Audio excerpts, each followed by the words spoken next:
ఆ అవకాశం మాకు ఇవ్వట్లేదు కదండి లోకేష్ అన్న గారు, చంద్రబాబు నాయుడు గారు. కారణం? కారణం పద్ధతి ప్రకారం వెళ్ళాలి. ఒక క్రమశిక్షణ ఉండాలా పార్టీకి. కార్యకర్తలు ఆవేశం తగ్గించుకోవాలా.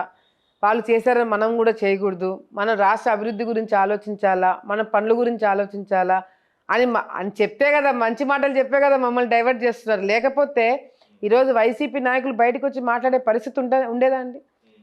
రెడ్ బుక్ రాజ్యమని భయపడ్డారు, కానీ రెడ్ బుక్లో లోకేష్ గారి రెడ్ బుక్ గురించి అందరు మంత్రులు భయపడతా ఉన్నారు, మాజీ మంత్రులు, అది వేరే విషయం. కానీ భూమా అఖిలప్రియ గారు వ్యక్తిగతంగా రెడ్ బుక్ మెయింటైన్ చేస్తున్నారు అన్నది ఇంకో ఆరోపణ ఉంది. రెడీగా ఉంది. అందులో 100 మంది పేర్లు ఉన్నాయి అని చెప్పేసి ఆరోపిస్తారు. రెడీగా ఉంది బుక్, కానీ ఎక్కడ లోకేష్ అన్న తెరవనియట్లేదు కదా. లోకేష్ అన్న వైలెన్స్ వద్దంటున్నాడు కదా.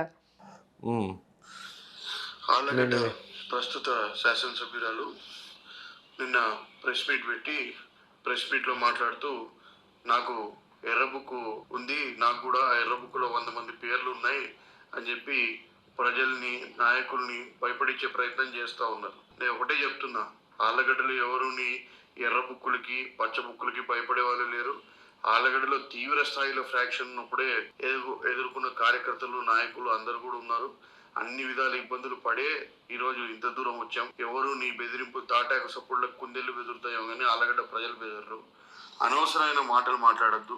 ప్రజలు నీకు అవకాశం ఎలా స్పందిస్తారు? స్పందించడానికి ఏముందండి, ఆ రోజు స్పందించినాను.